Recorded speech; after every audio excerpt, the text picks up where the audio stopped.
चलिए अब हम पावर्स जो है उस पर हम केस लॉ देखते हैं। चलिए आ जाइए।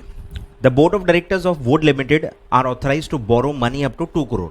ठीक है, 2 करोड़ तक उनके पास पावर है कि वो बोरो कर सकते हैं। The board of directors got sanctioned a loan of 30 lakhs। ठीक है, 30 lakhs is with in 2 crore. सबसे पहले आपको चेक करना है कि 30 lakhs is with in 2 crore, तो उनके पावर्स में है, उनके पावर्स में है। ठीक है, from a bank for payment of debt liability of the company. ठीक है, पर्पस क्या बताया उन्होंने कि हम डेट रीपे करने के लिए हम ये लोन ले रहे हैं, मतलब एक डेट लेके हम दूसरी डेट रीपे करने वाले हैं। ठीक है, तो ये पर्पस उन्होंने बताया जो कि अलाउड है, कोई दिक्कत नहीं है। But the board of directors used this amount towards the payment of their travelling and touring expenses. बरोबर, यानी डाइवर्जन ऑफ फंड्स है। क्या है?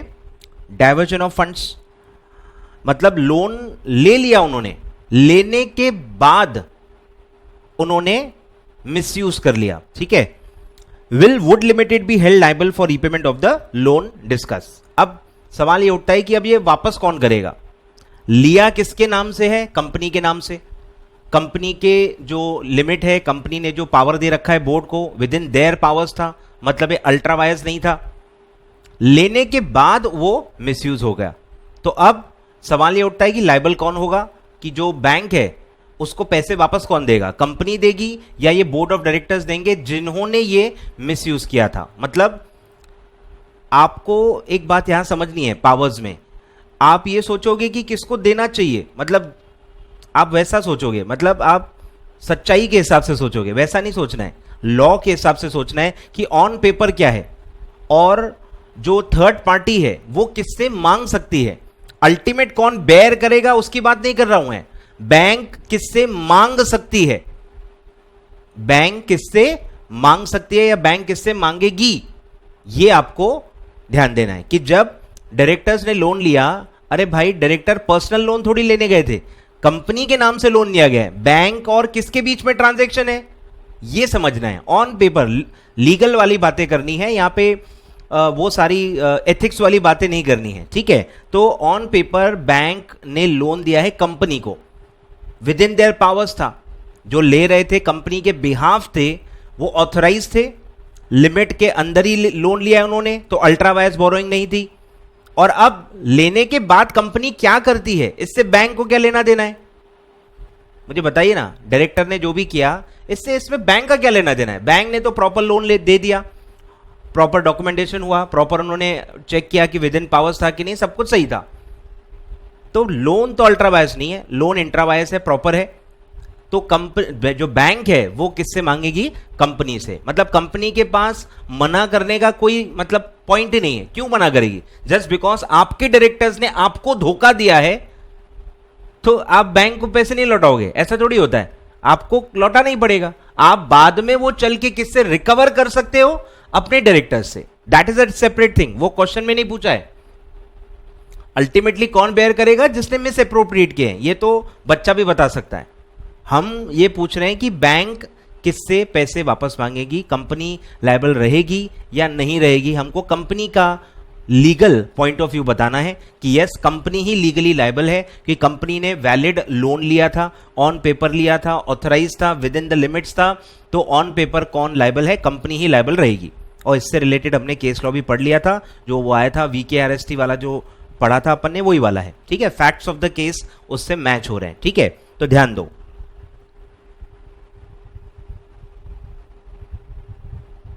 ठीक है, ध्यान दो। चलो स्टार्ट करते हैं। तो पहले प्रोविजन बता रहे हैं अपन कि क्या टॉपिक पे है। The company will be liable to such borrowing. बराबर, अब हम पहले बता रहे हैं कि कब कब लायबल, मतलब कंपनी रहेगी या कब नहीं रहेगी। तो कंपनी लायबल रहेगी कब?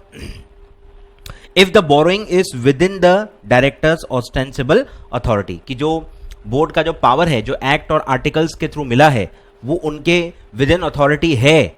अगर वो विद इन अथॉरिटी काम कर रहे हैं तो उन सारे एक्ट्स के लिए कंपनी लायबल रहेगी। प्रिंसिपल एजेंट आपने रिलेशन पढ़ा है कि जब तक agent with in the powers काम कर रहा है वो हर काम से प्रिंसिपल को लायबल ठहराएगा।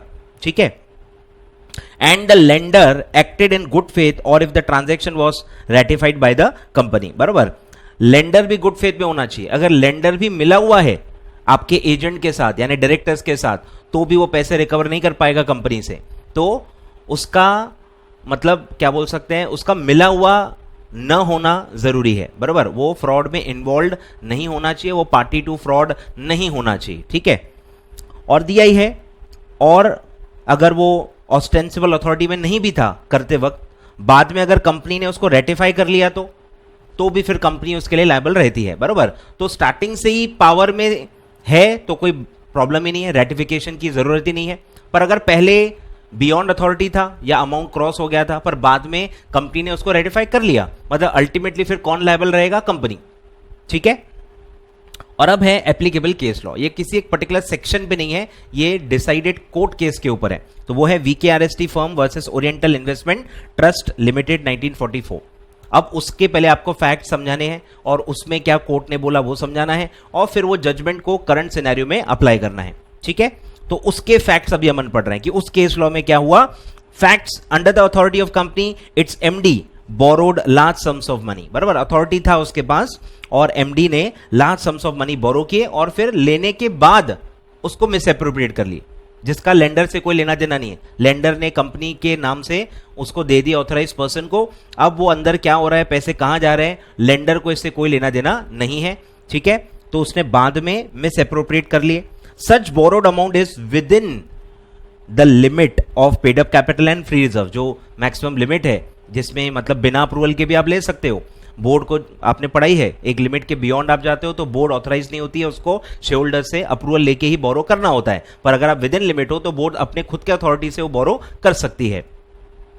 तो दो बड़े क्या फैक्ट्स थे कि वो ऑथराइज था, एमडी ऑथराइज था बोरो करने के लिए, और दूसरा कि जो भी अमाउंट ऑफ बोरोइंग था वो विद इन द लिमिट था। तो कंपनी मतलब कंपनी फंसेगी कि कंपनी के पावर के विद इन भी था और कंपनी के वो लिमिट के अंदर भी था। तो कंपनी के पास कोई पॉइंट ही नहीं है ये बोलने का कि मैं पैसे नहीं दूंगा, कि कंपनी के पावर्स के अंदर था, कंपनी के नाम से लोन लिया गया है और वैलिड ऑथराइज पर्सन ने लिया है और विद इन द लिमिट्स लिया है, ठीक है। फिर तब कोर्ट ने क्या जजमेंट दिया, in this case company was held liable, ठीक है। कंपनी लीगली फंसी हुई थी, कंपनी के नाम से लोन था, ऑथराइज था, विद इन लिमिट्स था, तो कंपनी के पास वहां से बाहर निकलने का कोई रास्ता ही नहीं था, उसको पैसे लेंडर को देने ही पड़ेंगे।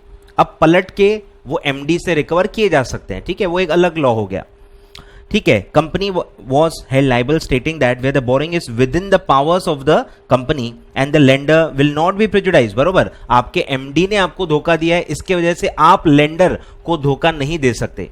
Lender will not be prejudice, उसका नुकसान होने नहीं दिया जाएगा। कंपनी विल बी लायबल, ठीक है, simply because its officer have applied the loan to unauthorized activities provided the lender has no knowledge of the intended misuse, ठीक है। ये है कि लेंडर बोनाफाइड होना चाहिए, लेंडर उसमें मिला हुआ नहीं होना चाहिए, या लेंडर को उसकी कोई जानकारी नहीं होनी चाहिए कि अंदर क्या चल रहा है। गुड फेथ में उसने लोन ले लिया है, दे दिया है कंपनी को, और अब वो वापस मांग रहा है, ठीक है। और अब फिर ये जजमेंट को करंट सिचुएशन में अप्लाई करना है। करंट सिचुएशन में भी ऐसे ही हुआ है, with in the powers loan लिया गया है और with in the limits loan लिया गया है, और फिर बाद में वो मिसयूज किया गया है, तो fact of the case match होते हैं, तो आप वो केस लॉ का जजमेंट यहां पे अप्लाई कर सकते हो, ठीक है। Hence applying the above judgment it can be said that company shall be liable, ठीक है। अब आप इसको एलोबरेट भी कर सकते हो, ठीक है, वो आपके ऊपर है। इसमें और आप लिख सकते हो कि जैसे मैंने आपको बताया, as the fact of the case are similar, ऐसा आपको लिखना चाहिए, लिख भी सकते हो, ठीक है। As the facts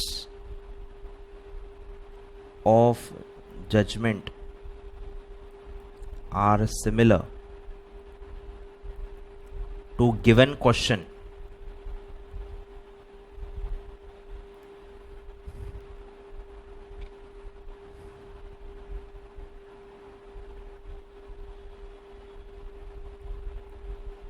above judgment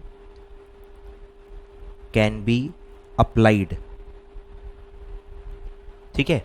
about judgment can be applied, इस केस में भी आप उसको अप्लाई कर सकते हो, ठीक है। और फिर hence applying the above judgment it can be said that company shall be liable, ठीक है। तो ऐसा है भाई, ठीक है। तो इस तरह से केस लॉ जो कोर्ट जजमेंट है उस पर आपको क्वेश्चन पूछे जा सकते हैं, ठीक है। चलिए